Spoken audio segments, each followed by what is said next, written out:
ینادونہم الم نکن معکم، وہ منافق کہیں گے اے مسلمانوں کیا ہم تمہارے ساتھ نہ تھے؟ تمہارے ساتھ مسجد نبوی میں ہم نمازیں پڑھتے تھے، عیدیں پڑھتے تھے، ہم تمہارے ساتھ تھے۔ الم نکن معکم، کیا ہم تمہارے ساتھ نہ تھے؟ قالوا بلا، اب وہ کہیں گے ہاں تھے تو ہمارے ساتھ کیوں نہیں تھے؟ ولکنکم فتنتم انفسکم، تم نے اپنے آپ کو فتنے میں ڈالا۔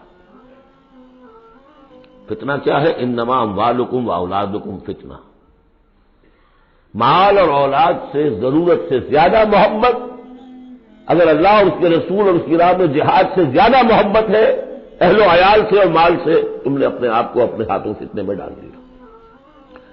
یہاں ذرا وہ آیت ہم یاد کر لیجئے جو سورہ توبہ میں ہم پڑھا ہے، آیت نمبر 24۔ قل ان کان آباؤکم وابناؤکم واخوانکم وازواجکم وعشیرتکم واموال اقترفتموها وتجارة تخشون کسادها ومساکن ترضونها احب الیکم من اللہ ورسولہ وجہاد فی سبیلہ فتربصوا حتی یأتی اللہ بامرہ واللہ لا یہدی القوم الفاسقین۔ اے نبی ان سے کہہ دیجئے کہ اگر تمہیں اپنے باپ اور بیٹے اور بھائی اور بیویاں اور رشتہ دار اور وہ مال جو بڑی محنت سے جمع کیے ہیں، وہ تجارت جس کے کساد کا تمہیں اندیشہ رہتا ہے، اور وہ حویلیاں اور محل جو تمہیں بڑے محبوب ہیں، اگر ان 8 چیزوں کی محبت زیادہ ہے تمہارے دل میں اللہ اور اس کے رسول اور اس کی راہ میں جہاد کی محبت سے، تو جاؤ دفع ہو جاؤ، انتظار کرو یہاں تک کہ اللہ اپنا فیصلہ سنا دے۔ یہ ترازو کس نے ٹلٹ کی ادھر؟ یہ 8 والا پلڑا کیوں ہوا نیچے؟ کیوں نہیں یہ 3 والا نیچے گیا؟ یہ تمہارا فیصلہ ہے، اٹ واز یور چوائس۔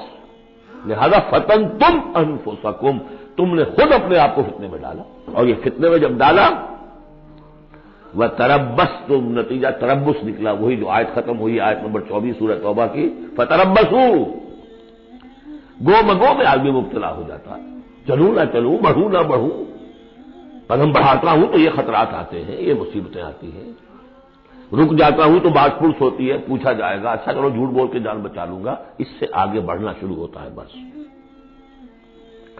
وَلَٰكِنَّكُمْ فَتَنتُمْ أَنفُسَكُمْ وَتَرَبَّصْتُمْ وَارْتَبْتُمْ، اور پھر ایک مرحلہ آتا ہے کہ وہ ایمان کی تھوڑی بہت پونجی جو تھی اس میں ریب اور شکوک و شبہات کے کانٹے چڑھنے شروع ہو جاتے ہیں، کیا پتہ ہوگی بھی کہ نہیں آخرت۔ یہ دنیا نقد ہے، اس کی لذت نقد، اس کی کلفت نقد، اس کا عیش نقد، اس کی تکلیف نقد، پتہ نہیں دنیا ہوگی بھی کہ نہیں، آخرت ہوگی کہ نہیں ہوگی، پھر شکوک و شبہات آئیں گے۔ آخری بات وغرتکم الامانی، پھر تمہیں دھوکہ دیا مزید تمہاری خواہشات نے۔ اللہ بڑا بخشنے والا ہے، اللہ پالن ہار ہے، اللہ بخشن ہار ہے، ہم کچھ بھی کریں آخر تیرے محبوب کی امت میں ہے، we are the chosen people of the lord. غرتکم الامانی، کبھی خیال ہوتا بھی ہے تو یہ تھپکیاں دے دے کر یہ امانی جو ہے یہ سلا دیتی ہے۔ وغرکم باللہ الغرور حتی جاء امر اللہ، یہاں تک کہ اللہ کا فیصلہ آ گیا۔ وغرکم باللہ الغرور، اور تمہیں خوب دھوکہ دیا اللہ کے نام پر اس دھوکے باز نے، شیطان لعین نے۔ یہ سورہ لقمان میں آ چکا